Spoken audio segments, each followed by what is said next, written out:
बौद्ध धर्म। Seven sons cinema आने के बाद ही हमको पता चला बौद्ध धर्म के बारे में। इस सिनेमा को देखकर हमें यह लगता है कि सचमुच यह व्यक्ति हमारे देश में पैदा हुआ है क्या। उनके अनोखा शक्ति आयुर्वेदा में, कुंफू में, आंख के दृष्टि में, योगा के अभ्यास में। इस सिनेमा में 80% बौद्ध धर्म के बारे में गलत दिखाया गया है, लेकिन बौद्ध धर्म की जीवन कहानी जितना दिखाई गई है उससे कहीं अधिक दिलचरित है, जो आज की तुलना में वास्तविकता में अधिक लोगों को कनेक्ट कर देती। बौद्ध धर्म की रहस्य से भरी हुई जीवन कहानी मैं बोलने के लिए तैयार हूँ। इस वीडियो में आप ऐसा आश्चर्य और रहस्यमय कहानी के बारे में जानने वाले हो शायद आपको अभी तक पता ना चला हो। 100% गारंटी के साथ बौद्ध धर्म की सच्चाई कहानी अभी तक कोई ना बोला हो। हाय हेलो नमस्ते आदाब वनकम, स्वागत करता हूँ बिलीव इन दी चैनल में। हमेशा की तरह आपके कमेंट्स और लाइक्स की प्रतीक्षा में आपका अपना प्रवीण। 5th सेंचुरी भारत देश में कांचीपुरम, जो तमिलनाडु का स्टेट है, स्कंदवर्मा राजा पालन कर रहे थे। स्कंदवर्मा को 3 पुत्र है। तीसरा पुत्र का नाम है धर्मवर्मा। यही है बौद्ध धर्म का वास्तविक नाम। एक दिन प्रज्ञाधारा बौद्ध सन्यासी स्कंदवर्मा के कोटे में आए और एक चिट्ठी छोड़कर चले गए। वे चिट्ठी इस प्रकार है: आपके जन्म से पहले आप कौन है? दूसरा, आपके मृत्यु होने के बाद आप कौन हैं? इन 2 प्रश्नों का उत्तर बौद्ध धर्म के पास नहीं था। बहुत सोचने लगे, कहाँ नहीं पा रहे थे, सो नहीं पा रहे थे, अपने काम पर मन नहीं जा रहा था। इन प्रश्नों के उत्तर जानने के लिए प्रज्ञाधारा आश्रम में गए। अभी धर्मवर्मा ने पूछा, आप एक चिट्ठी हमारे कोटे में छोड़कर चले आ गए, उन 2 प्रश्नों का उत्तर मुझे आप बोल सकते हो क्या? उस सन्यासी ने बोला, इस प्रश्नों का उत्तर मैं नहीं दे सकता हूँ, यह आप ही अपना जीवन में ढूंढना पड़ेगा।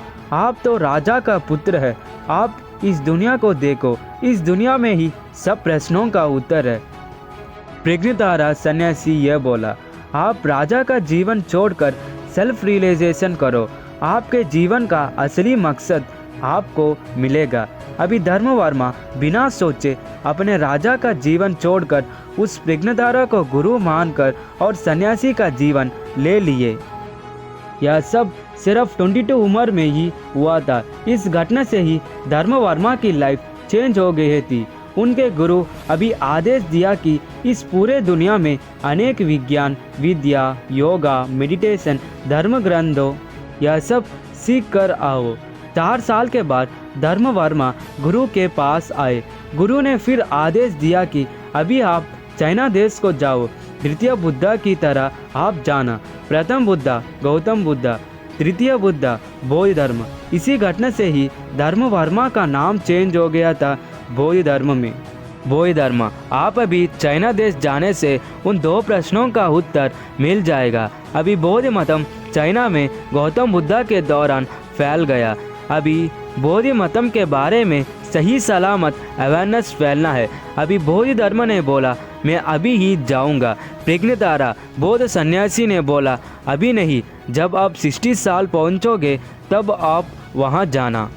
उसके पहले सभी बौद्ध ग्रंथों, बौद्ध मतम के बारे में अच्छी तरह से प्रैक्टिस करना, चीन भाषा अच्छी तरह सीखना, मेडिटेशन प्रैक्टिस करना वर्षों तक। कुछ वर्षों बीत गए। 60 साल के बाद अभी बौद्ध धर्म निकल पड़े चीन के यात्रा में।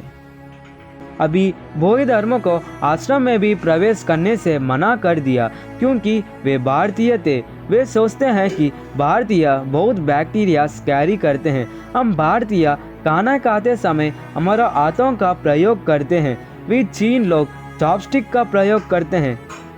वे चीन लोग सोचते हैं कि इसे हाथों से खाते हैं और धोते हैं। इसी कारण से बौद्ध धर्म को आश्रम में प्रवेश करना मना कर दिया। अपने योग्यता को सभ्यता करने के लिए बौद्ध धर्म एक दीवार के सामने एक गृह में 9 सालों तक मेडिटेशन ही किए। बौद्ध धर्म ने शौलिन पर्वत में 9 सालों तक मेडिटेशन किया। यह 9 साल में किसी से उन्होंने बात नहीं किया। अभी पूरे चाइना देश में बौद्ध धर्म के बारे में फैल गया। ये व्यक्ति 9 सालों तक किसी से बात नहीं किया, ओनली मेडिटेशन ही करते रहे। इसी घटना से पूरा चाइना लोग बौद्ध धर्म को अभी भक्ति से पूजा करने लगे। पूरा चाइना लोग मान गए कि वे द्वितीय बुद्धा है बौद्ध धर्म। कुछ दिनों के बाद बौद्ध धर्म अपने पढ़ाई और विज्ञान बांटने लगे। चीन लोगों को बौद्ध धर्म एक नया बौद्ध ग्रंथ स्टार्ट किया था, वह है चान बौद्धिज्म। प्राचीन भारतीय भाषा, संस्कृति, बौद्ध ग्रंथों सबको मिलाकर मिक्स कर एक नया टाइप बौद्ध मतम स्टार्ट किया था, उसका नाम है चान बौद्धिज्म। बौद्ध धर्म मनुष्य को हम में असली सच्चाई के बारे में जानना है। प्रति मनुष्य में एक बुद्धा है, हम उस बुद्धा को जागना है मेडिटेशन करके।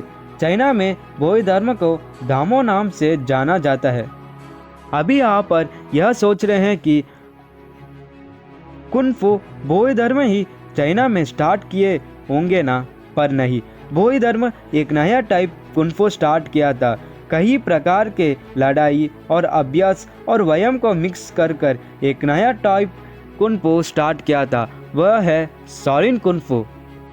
शाओलिन कुंफू ही सबसे पुराना और बहुत शक्तिशाली कुंफू है। कुछ वर्षों के बाद कुंफू आ गया था, उसके बाद कुंफू ही पॉपुलर हो गया। इसीलिए सब लोग मानते हैं कि कुंफू बौद्ध धर्म ही स्टार्ट किए थे, पर नहीं। सेवन सन सिनेमा में यह दिखाया गया कि चाइना में बौद्ध धर्म एक भयंकर प्रेजुडिसेस को समाप्त नहीं किया था, यह सब झूठ है। दूसरा, वे आंखों से दूसरा व्यक्ति को कंट्रोल नहीं कर सकते हैं। तीसरा, उनका मृत्यु चीन के लोगों के द्वारा नहीं हुआ था, उनके मृत्यु 150 ईयर्स के बाद हुआ था। इन 3 फैक्ट के अलावा बौद्ध धर्म के बारे में कई अन्य कहानियां हैं जो केवल एकमात्र कल्पनाहित कहानियां हैं। हम इंडियंस को बौद्ध धर्म के बारे में नहीं पता है, क्योंकि बौद्ध धर्म इंडिया में कुछ भी चेंजेस नहीं लेकर आए। बौद्ध धर्म चीन जाकर उनके द्वारा बौद्ध ग्रंथों, बौद्ध मतम का पुनर्जीवित किया गया था। इंडिया का प्रथम व्यक्ति जो चीन जाकर एक मतम को स्टार्ट किया था, वह है गौतम बुद्धा।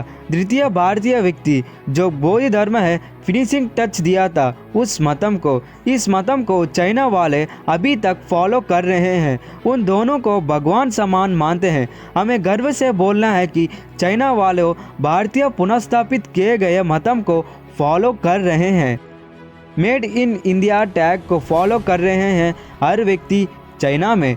आप इस वीडियो को अच्छा लगा तो प्लीज़ सब्सक्राइब करो हमारा चैनल को और लाइक भी ज़रूर करना, और आपका राय बौद्ध धर्म के बारे में कमेंट सेक्शन में बताइएगा।